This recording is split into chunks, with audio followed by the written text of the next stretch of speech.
Si de algo saben las abejas, es de flores. Hay de todo tipo y para todos los momentos. Lo importante no es solo su color, tamaño o forma, sino lo que hace sentir cada una. Y para esos sentimientos trabajan. Igual que el Banco Central, que trabaja para hacer florecer la economía y que sientas estabilidad. Para ese sentimiento de tranquilidad, para ese sentimiento de crecimiento y desarrollo, para que la primavera llegue a todos los sectores y los planes de muchos den grandes frutos. Banco Central de la República Dominicana, 75 años trabajando por una estabilidad que se siente.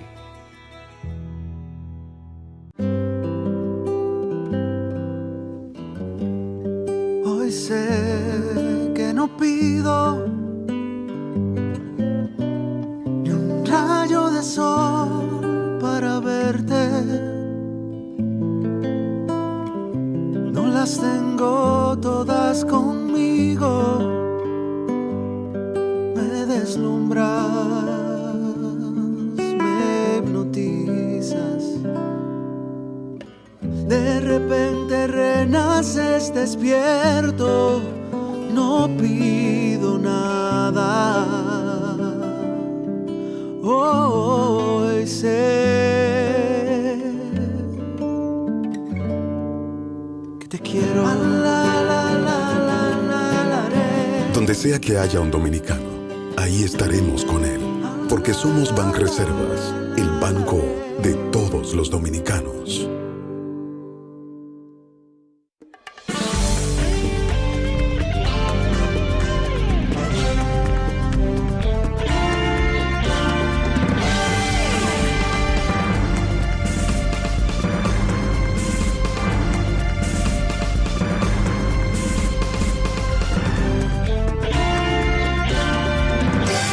Muy buenas tardes, amables televidentes. Bienvenidos a su cita diaria, crepuscular y nocturna en Teleimpacto, que es al final de la tarde, despidiendo el sol y comenzando la noche. Ponga su caridad en buenas manos. Apoye el Patronato de Lucha contra el Cáncer de Villa González Incorporado. Toda una institución de apoyo y de servicio al prójimo más carenciado. 809-443-8010. También el Hogar Escuela Santo Domingo Sabio. Cuánta buena disposición de los salesianos que regentan esa institución para apoyar a jóvenes en alto riesgo. Jóvenes que pueden ir al crimen, a la delincuencia, y que allí se forman como verdaderos ciudadanos. Apóyelos. Avenida Independencia, casi esquina Avenida General Gregorio Luperón, en Santo Domingo. Bueno, señores, hoy, perdón, ha habido una noticia muy incómoda de uno poder, qué sé yo, procesarla, porque este tipo de situaciones que se dan con estos movimientos telúricos tan terribles, tan complicados y tan terroríficos, mortíferos. Esa zona de Turquía uno sabe que es una zona muy peligrosa y además ya históricamente mucho terremoto, esa zona de Turquía, Irán, Siria, la parte norte, pero es una zona que se mueve mucho ahí, esa es la verdad. Y hay hasta gente que tiene ya cultura de terremoto. Ahora, estos tiempos, cuando uno ve en vivo estas imágenes, estos edificios desplomándose, cómo se mueven los objetos y todo este ese ambiente de, diríamos, infernal, que usted ve las chispas de, qué sé yo, parece contacto de alambres eléctricos y de gas, qué sé yo, tuberías de gas, porque es un tiempo de frío intenso en esa zona y hay muchas cañerías. Turquía es un país muy grande. Pero toda esa zona sur de Turquía, entonces afecta el norte de Siria, parte de Irán, de Irak, porque esa zona también de los kurdos, ahí hay unos kurdos que es una etnia que tiene mucho problema con Turquía. Entonces también está la zona de Chipre, porque es la parte sur de Turquía, es decir, el extremo del Mediterráneo, Líbano, Israel, Jordania, todos esos países han sido afectados por ese infierno, señores. Ver familias desaparecer, niños que quedan como si fueran zombies, ni saben lo que ha pasado, pero los rescatan, han perdido a su familia, todos sus padres, sus hermanos. Dios mío. Una tragedia extraordinaria, es decir, una tragedia que se suma a la tragedia de la guerra. Dios mío. Esa zona ahí hay más de 300.000, mal calculados, más de 300.000 refugiados de Siria que están en campamentos en esa zona ahí en el sur de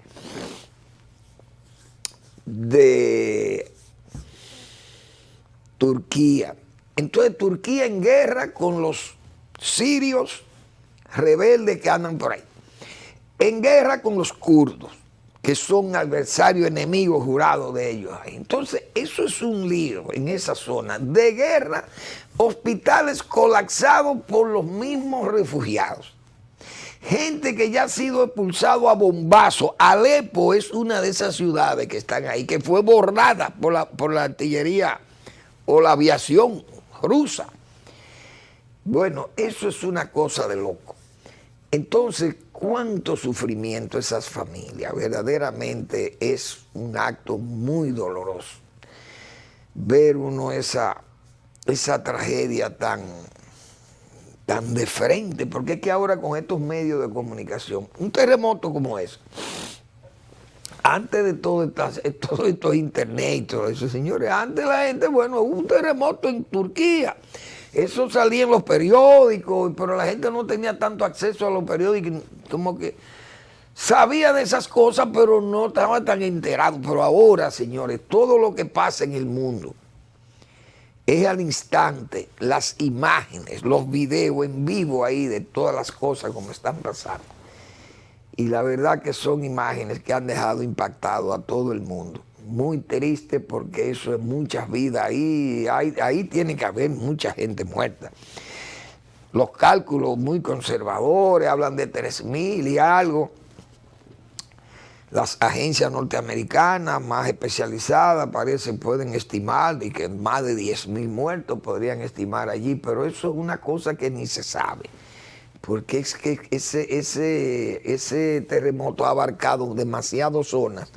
Y ahí hay muchas construcciones también ligeras, malas construcciones. Esa zona de Irán por ahí se construye mucho en ladrillo y como con arcillas y cosas de esas. Pero vimos unos edificios enormes que caían ahí en el área de Turquía.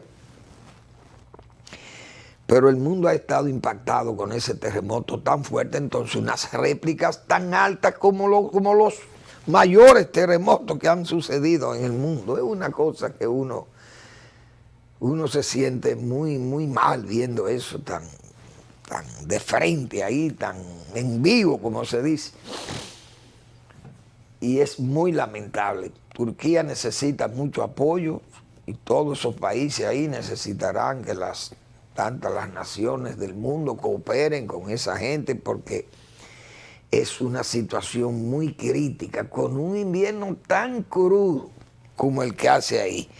Es verdaderamente catastrófico. Esa es la verdad. Una situación verdaderamente catastrófica.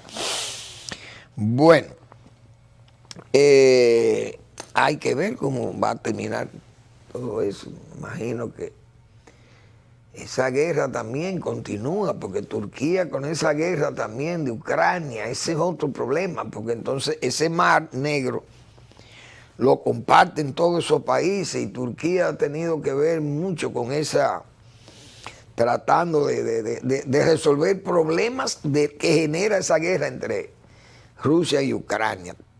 Verdaderamente terrible eso. País que viven del turismo y que tienen muchos intereses también en la zona, país muy grande. Bueno, muy lamentable, verdaderamente muy lamentable. Bien,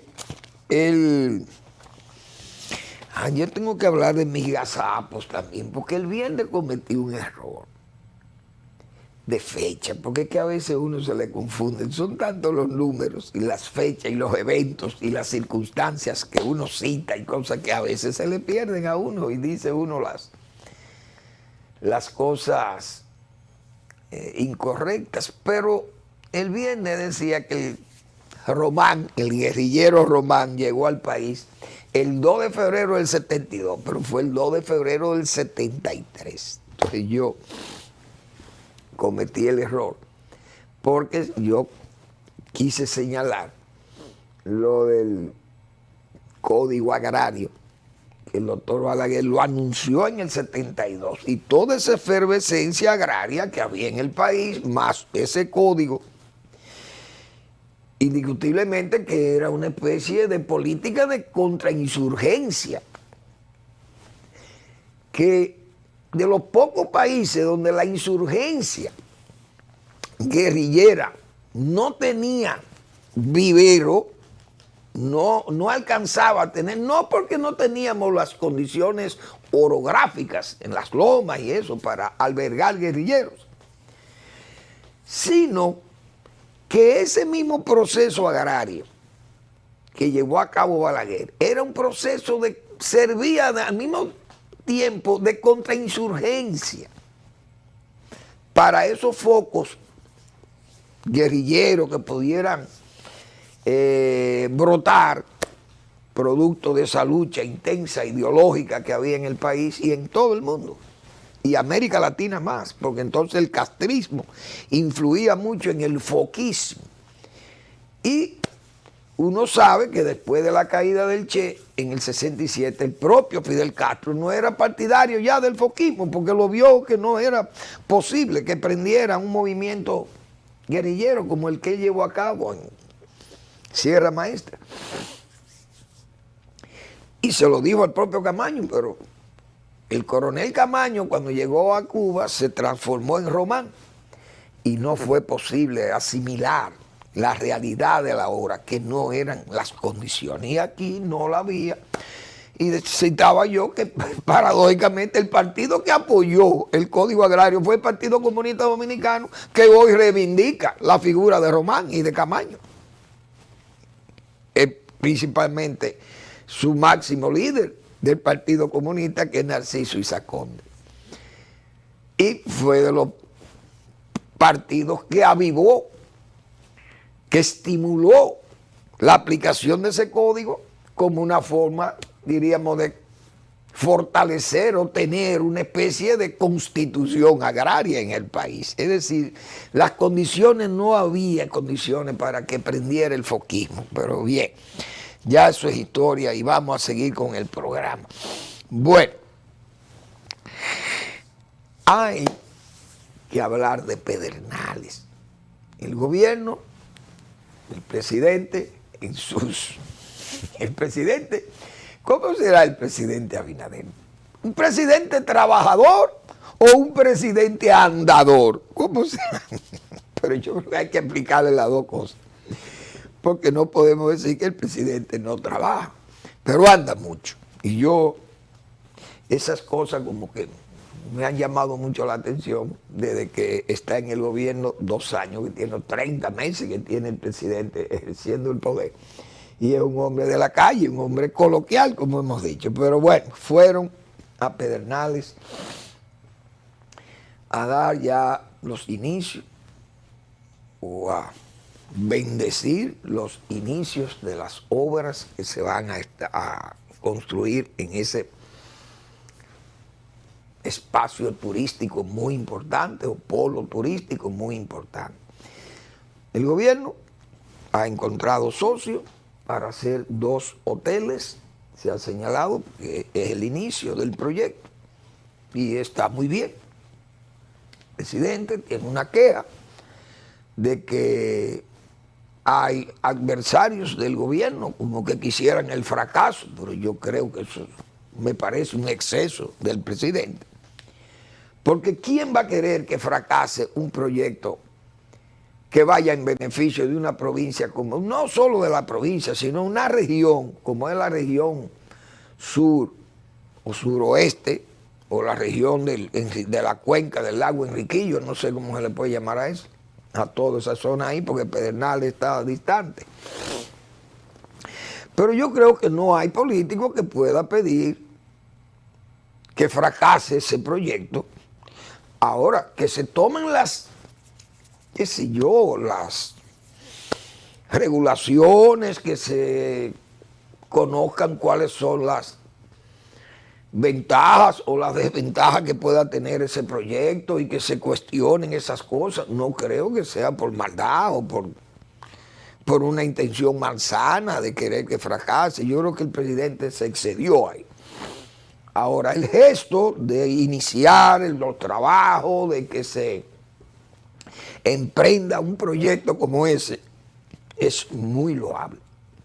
Y hay que reconocer el esfuerzo que ha hecho el gobierno por que ese proyecto prenda, salga a camino excelente.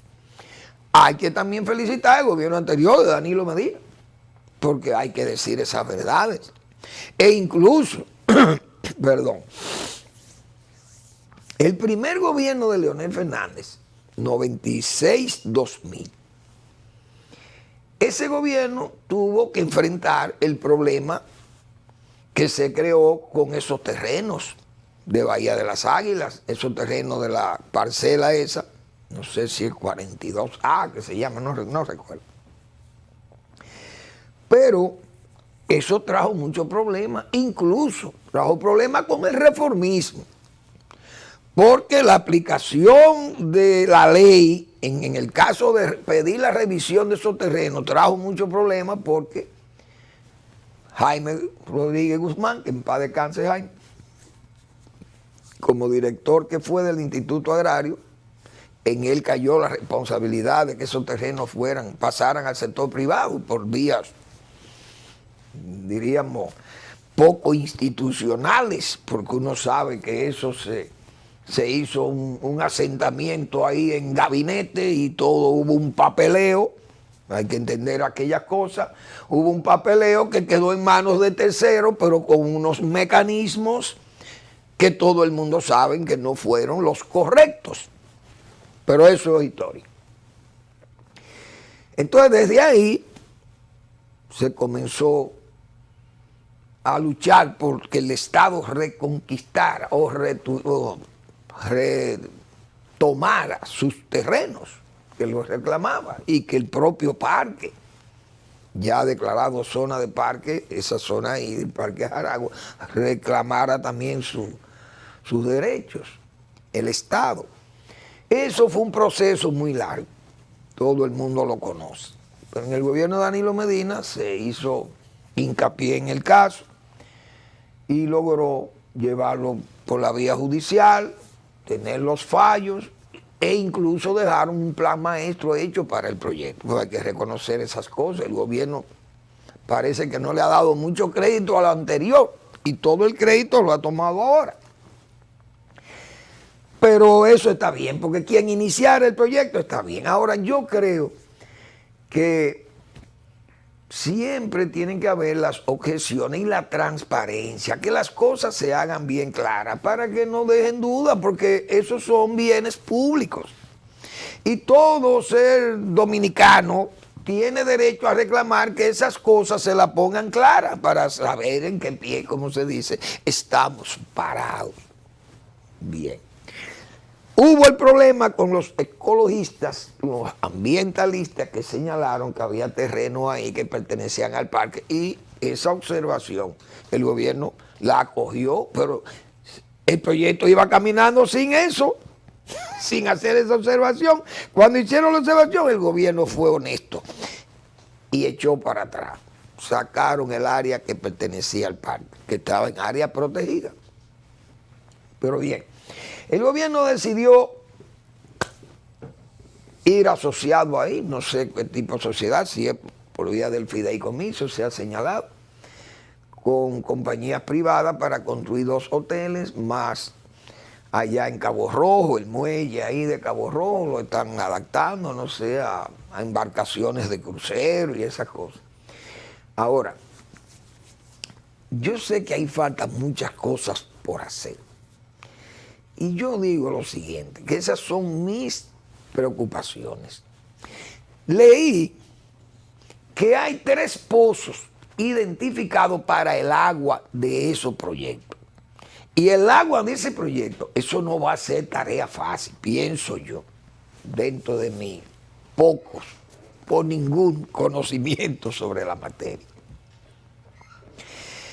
Pero el señor Sigmund Freud, joven amigo de nosotros, Sigmund ha señalado que hay 3 pozos identificados. Se localizaron 3 pozos que garantizarán agua por hasta 20 años y se instalará un vivero para proteger la flora nativa. Vamos a hablar de eso, pero después de una breve pausa.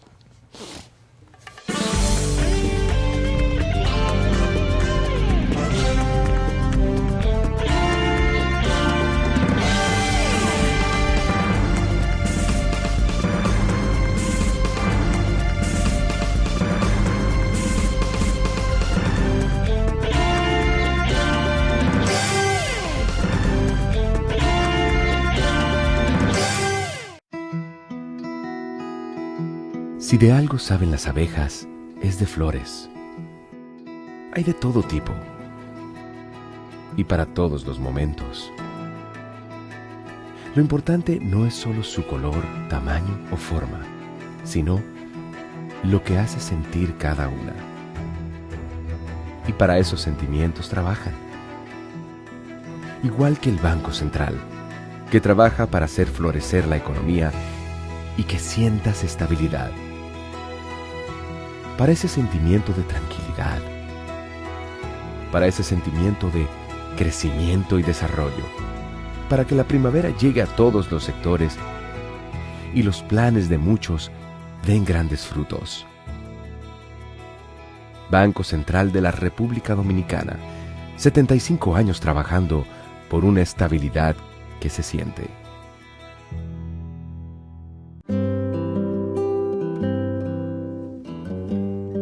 Hoy sé que no pido ni un rayo de sol para verte. No las tengo todas conmigo. Me deslumbras, me hipnotizas. De repente renaces despierto, no pido nada. Hoy sé que te quiero. Donde sea que haya un dominicano, ahí estaremos con él, porque somos Banreservas, el banco de todos los dominicanos.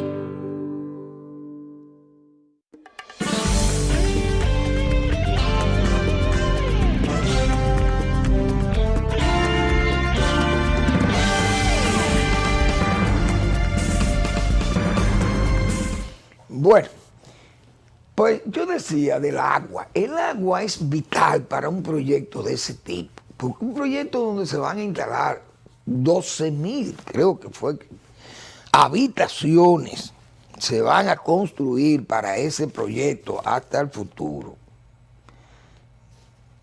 con una inversión de 2.240 millones de dólares. Oigan, estamos hablando de 4.700 habitaciones en la primera fase, de las 12,000 que contempla el desarrollo en un periodo de 10 años. Es decir, ahí es un proyecto de verdad. Y cuando a mí me dicen que hay 3 pozos identificados, yo no creo que eso sea agua para esa zona.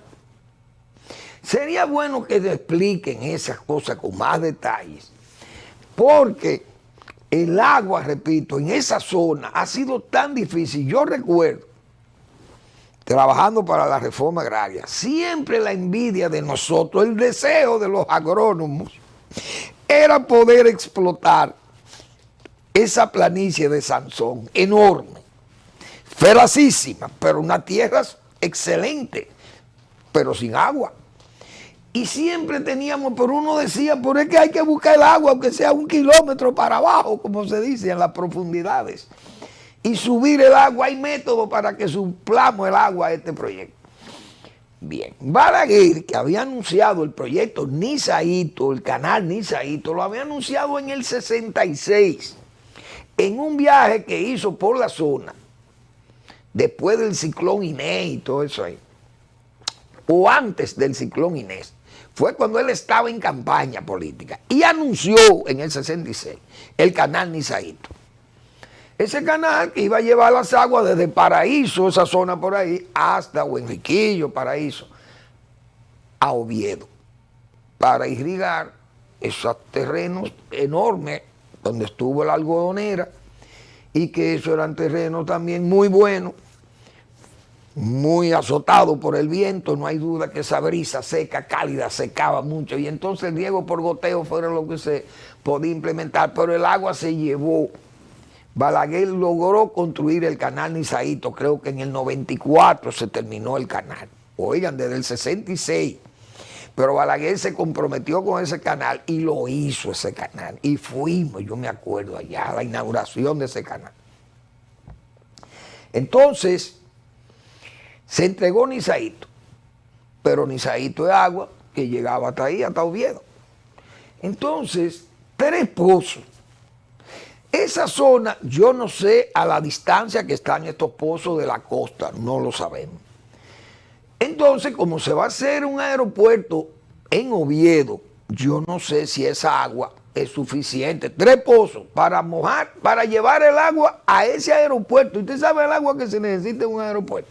Yo creo que deben de explicarnos más esas cosas, porque en el 88 se inauguró un pequeño poblado de 25 viviendas, pero se hizo cerca de Oviedo, lejos de Pedernales todavía.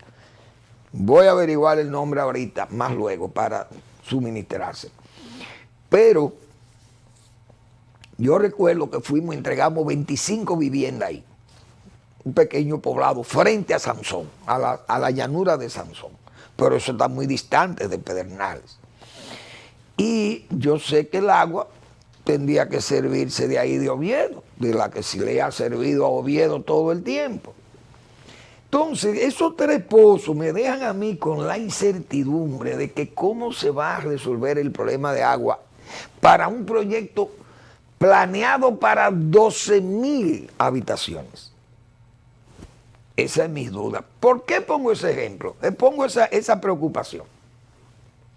Pero eso no es fatalismo, ni es que una gente quiera que fracase el proyecto. Si se interpretara, si eso lo planteara un político activo y planteara lo que yo estoy planteando, que lo estoy planteando como agrónomo, como técnico agrónomo. Entonces, yo, Manuel Fermín, y discúlpenme por el yoísmo, he dicho aquí que instalé las bombas del proyecto de Punta Cana y del Club Med. Las bombas de pozo profundo la instaló Manuel Fermín ahí, con equipos de bombeo marcas Worthington y los motores motores diésel, marca Hartz, alemanes, y se instalaron esos equipos en esos pozos, y esos pozos estaban distantes, pero no tan distantes del proyecto de Punta Cana. Y esos pozos hoy, aunque han estado ahí dando servicio y se ha apretado, como dice, sacando más agua y más pozos se han hecho y afectando el acuífero, esos pozos han comenzado a salinizarse. Porque el uso intensivo o abusivo, eso afecta el acuífero, aún profundo, pero está cercano a la costa. Uno sabe que otros proyectos fueron más previsores.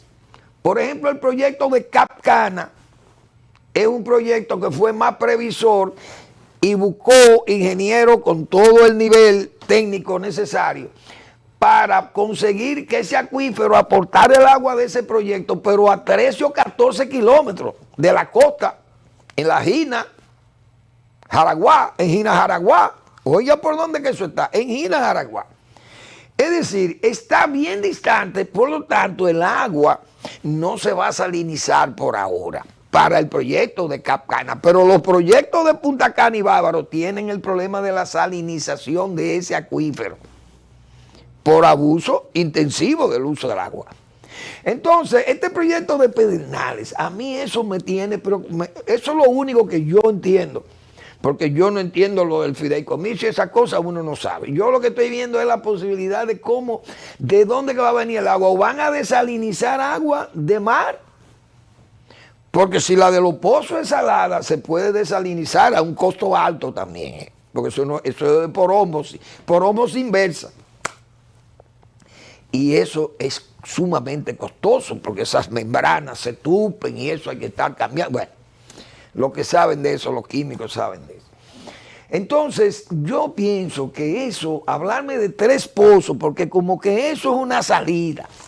Identificamos 3 pozos, dice Sigmund, una persona que yo aprecio mucho y que es un gran profesional, Sigmund. Se localizaron 3 pozos que garantizarán agua por hasta 20 años. 3 pozos. ¿Y qué capacidad tienen esos pozos? ¿Cuál es la capacidad de ese acuífero? Una zona que ha dado tanto problema para irrigar los terrenos que no podíamos conseguir agua fácil para irrigar la tierra de Sansón y de Oviedo.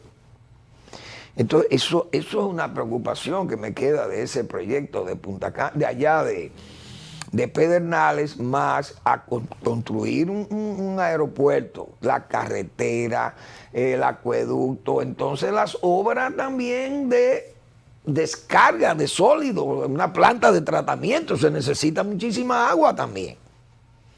La verdad es que me quedan esas inquietudes y ojalá esas cosas se las puedan explicar a uno con más detalle, a ver si no alejamos ese pesimismo que pueda haber en estas opiniones que uno hace, pero yo la hago muy sanamente, sin asuntos políticos, porque eso es lo que uno quisiera. Además, estos proyectos turísticos, nosotros siempre dijimos aquí, Pedernales necesita el proyecto, bien, pero que el proyecto no se convierta en un proyecto para Haití, para resolverle el problema a Haití. Esa ha sido mi preocupación aquí desde el principio, desde que se habló de ese proyecto. Porque no quiere decir que los haitianos no se beneficien del proyecto. ¿Por qué? Porque esas comunidades que están pegadas a Pedernales están muy cerca, en la frontera. Hay gente que necesita trabajar. Ellos pueden cruzar. Los haitianos pueden cruzar y trabajar ahí en las obras que se vayan a construir allí. Pero que regresen en la tarde, como se dice, regresan a su vivienda, a su casa en la frontera. Ellos podrían hacerlo y no llenar nosotros de barrios haitianos como están los proyectos de Bávaro y de Punta Cana, todo lleno de haitianos donde ni siquiera las Fuerzas Armadas y la Policía Nacional pueden entrar. Porque ya se han convertido en verdaderos guetos haitianos. Si no se va a cumplir el 80-20, entonces imagínense el desorden que va a haber en esta frontera. la gente mudándose de Puerto Príncipe y de toda la zona más occidental de Haití van a venir a mudarse ahí a buscar trabajo, porque donde hayan 12,000 habitaciones, Pedernales se va a convertir en una capital más de la República, en otra Puerto Plata allí. Entonces, ¿qué hay en Puerto Plata? ¿Qué hay en Samaná? ¿Qué hay en Bávaro? ¿En Miche? ¿Qué va a haber? Muchas haitianas ejerciendo el sexo, el trabajo sexual, muchos haitianos deambulando, viviendo allí, haciendo todo lo que tengan que hacer para sobrevivir. Y en medio de ese desorden, creándose pueblos haitianos. Entonces, ¿para qué sirve el turismo? Para crear todas estas lacras que nos deja. Esas son preguntas que van a quedar también ahí. Porque Pedernales se va a convertir, entonces eso lo van a convertir en un verdadero pueblo haitiano. En eso es que va a terminar, porque el turista le encanta ver los negros, porque el turista es loco, el turista americano, y europeo es loco con la negritud, pero de lejos. Para ellos verlo danzar, sus danzarines, o los trances del vudú, le encanta eso. Le encanta porque eso es raro, ese tribalismo. Como dijo el Papa Francisco, que hasta en África, en Sudán, le dice a la gente, hay que abandonar este tribalismo. Y entonces así todavía quieren que nosotros los dominicanos seamos partidarios de tener dentro de nuestra cultura, la africanía es parte de nuestra cultura básica. La africanía no es verdad. Nosotros tenemos, como hemos dicho, tenemos genotipo y fenotipo africano, muy bien. Pero el grueso de nuestra cultura no está en esa africanía, ni siquiera en el indigenismo. Porque esas cosas pasaron allá, pero nosotros no nos podemos quedar en la época de los indígenas y andar con taparrabos porque eso es la cultura indígena, no es verdad. O porque los guloyas tenían sus bailes allí, los guloyas vinieron aquí educados. Y vinieron aquí con sus bailes y sus costumbres, muy bien, pero con su cultura inglesa, con su religión pentecostales y episcopalianos y bautistas y de todas esas iglesias norteamericanas e inglesas, y ellos vinieron aquí formados, los cocolos. Y los cocolos eran un reducto de su cultura, pero todo el pueblo dominicano no tenía cultura cocola.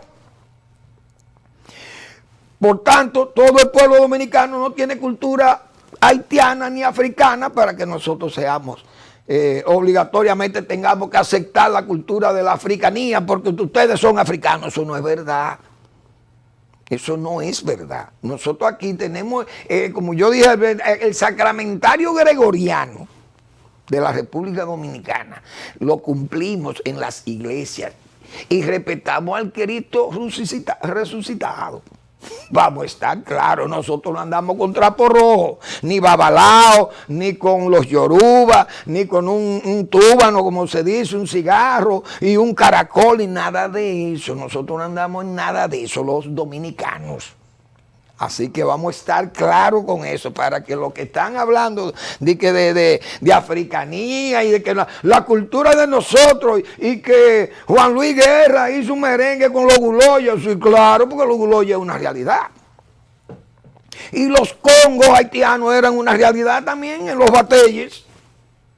En sus bateyes los congos, pero el guloya no era una realidad porque era un batellano, no es verdad. El guloya vivía organizado en San Pedro de Macorís porque vinieron como obreros especializados. Fueron muchos guloyas o cocolos que vinieron como químicos, azucareros o especialistas en tornos, haciendo piezas para los ingenios. Eso no era labor de congos. Entonces, el negro cocolo no era el negro congo haitiano que venía a picar caña aquí. No es verdad. Entonces, nosotros no tenemos esa cultura arraigada porque seamos de origen africano y tenemos que tener esa cultura. Eso no es verdad. Eso era un reducto a nivel de qué sé yo, de un pueblo específico como San Pedro de Macorís. Entonces, yo creo que por ese lado estamos claros. Vamos a una breve pausa y seguimos.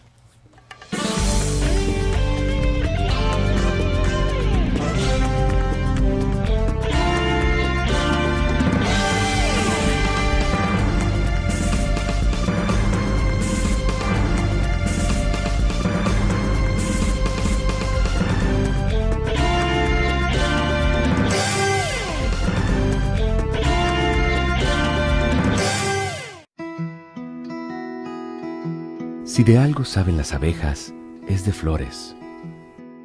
Hay de todo tipo y para todos los momentos. Lo importante no es solo su color, tamaño o forma, sino lo que hace sentir cada una. Y para esos sentimientos trabajan. Igual que el Banco Central, que trabaja para hacer florecer la economía y que sientas estabilidad. Para ese sentimiento de tranquilidad, para ese sentimiento de crecimiento y desarrollo, para que la primavera llegue a todos los sectores y los planes de muchos den grandes frutos. Banco Central de la República Dominicana, 75 años trabajando por una estabilidad que se siente.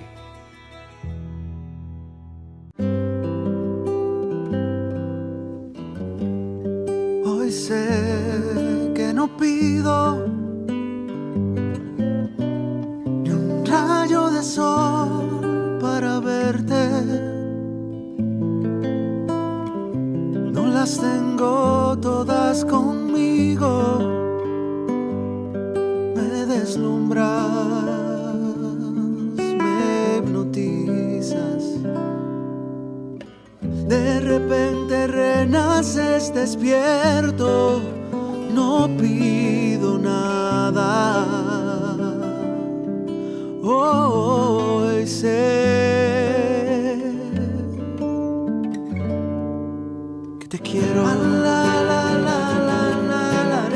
Donde sea que haya un dominicano, ahí estaremos con él, porque somos Banreservas, el banco de todos los dominicanos.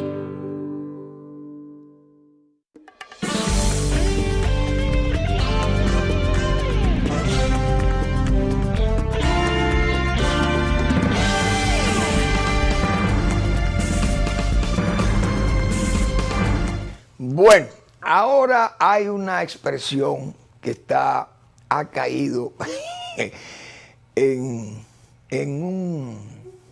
no es un modismo, sino una realidad aquí que siempre ha existido, porque se ha exhumado, digo yo, se ha exhumado el liricismo de nuevo por parte del gobierno con el asunto del transfugismo, no tránsfuga.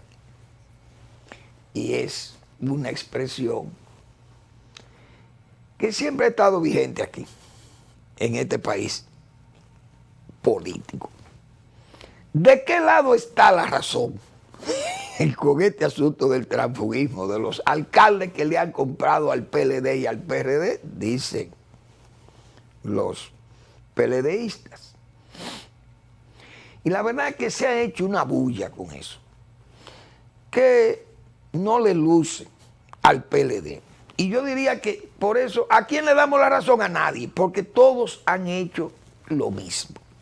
Aquí siempre ha habido transfugismo, ha habido tránsfuga, ha habido compra y todo eso.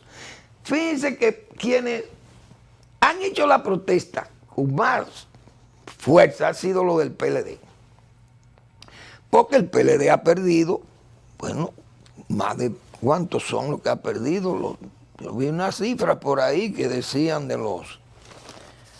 Déjame ver dónde fue que yo anoté eso, de la cantidad de alcaldes que ha perdido el PLD. Yo creo que son más de 20. Eran 65, ha perdido como 26 o 27 alcaldes. Han decidido abandonar la organización. No sé, por ahí es que no sé dónde fue que lo vi eso. Han decidido abandonar la organización. Y el PLD acusa al gobierno de comprarle los alcaldes. Es probable que lo hayan comprado.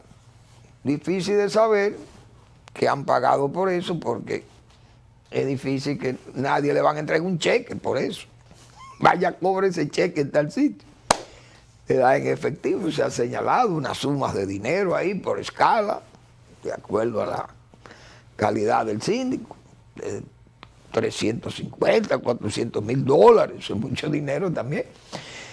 Pero esas son especulaciones. Ahora, todos los partidos políticos, principalmente cuando están en el poder y cuando van a la reelección más, acostumbran a esa práctica lilicista, porque eso viene desde cuando Lilis, porque Pedro Santana no compraba a nadie, porque a Pedro Santana había que irlo a buscar a su casa, o al Seibo, cuando vivía allá. Mire, don Pedro, señor Pedro, venga, hágase cargo del gobierno. Y otra vez él venía, Reglita, mire, quédese usted con el gobierno, que yo me voy a atender a colear mis toros y mis caballos para allá, para el Parado. Pero Santana no compraba a nadie. El propio Báez lo buscó, señor Pedro, mire, encárguese del Poder Ejecutivo aquí, porque Reglita no, el general de Regla Mota no me ha dado pie con bola. Mire, venga usted. Y el hombre lo convenció, porque Báez era todo un hombre de Estado. Pero ahí no se compraban la gente. Báez, no sé si utilizó ese método, pero no era costumbre comprar a nadie ahí. Eran adhesiones por caudillismo y ese tipo de cosas. Y liderazgo también. Entonces, era un caudillismo militar también, esos militares, porque ponían en juego su valor.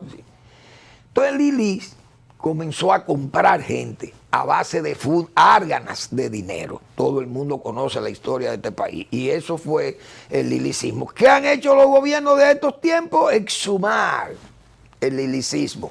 Y eso no lo puede negar nadie. Entonces el PLD, que no le luce ahora, porque no tiene fuerza moral, porque usted va a comprar 17 senadores, como decía yo el viernes aquí, para construir una mayoría en el Senado y pasar un estupro constitucional allí. Usted no tiene fuerza moral para hablar ahora de que le compraron 7 o 20 alcaldes cuando usted compraba a los senadores y compró a todo el mundo.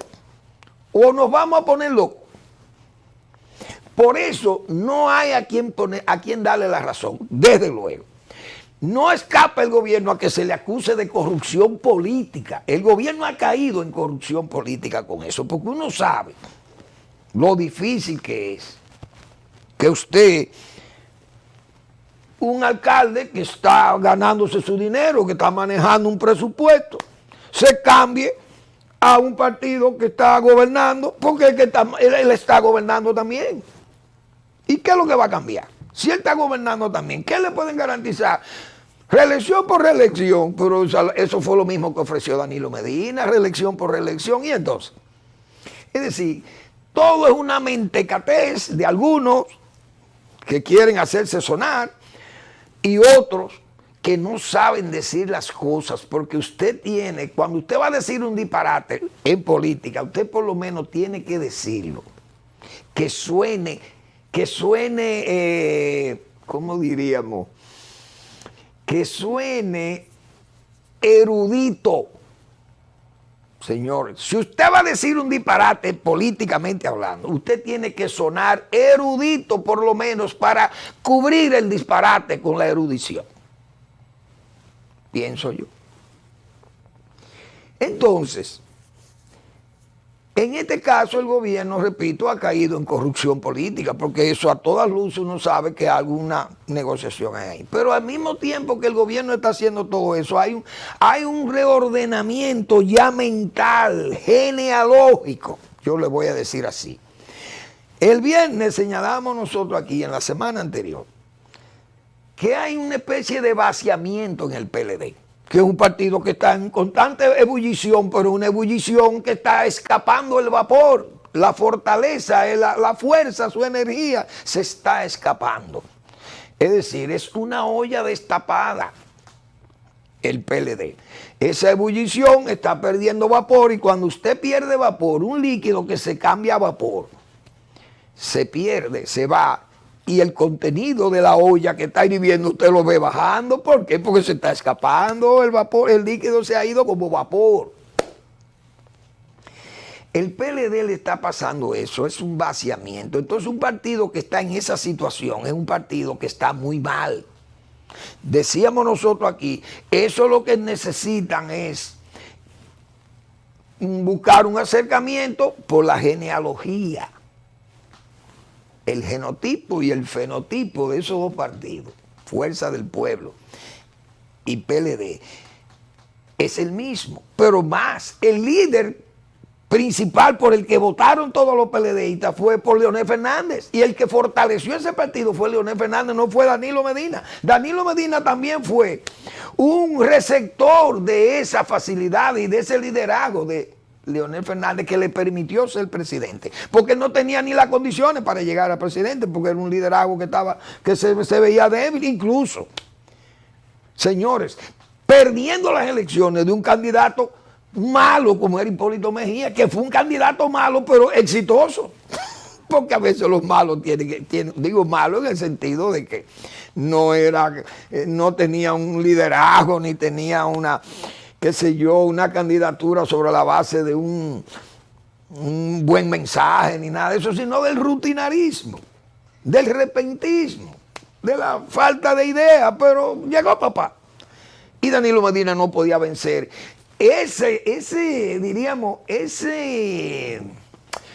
todo ese lastre de un gobierno anterior que había hecho Hipólito Mejía, que salió en forma pestosa del poder, lastrado por todo ese problema. Y aún así hubo que darle el liderazgo de Leonel Fernández, tuvo que iluminarlo, tuvo que darle energía, transmitirle energía, y así salió a camino. Entonces ese partido, no es verdad, aquí hay mucha gente que por mentecatez, repito, le está dando posición a ese partido, de que está muy bien, que ese partido es grande, tan grande como que se puede el lujo de ir perdiendo gente. Eso no es verdad, ese partido está muy mal.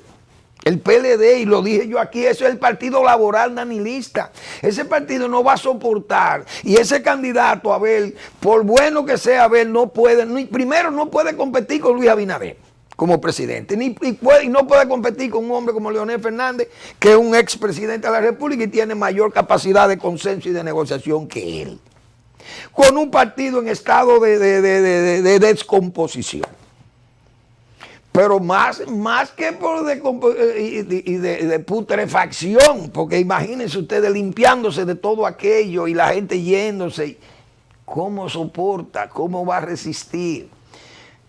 No le va a quedar más remedio que negociar rápidamente, porque el gobierno también, si sigue en esa política de atracción o de conquista, le va a presionar para que se tengan que unir. Las bases se van a unir, porque las bases, ¿quién las va a conquistar?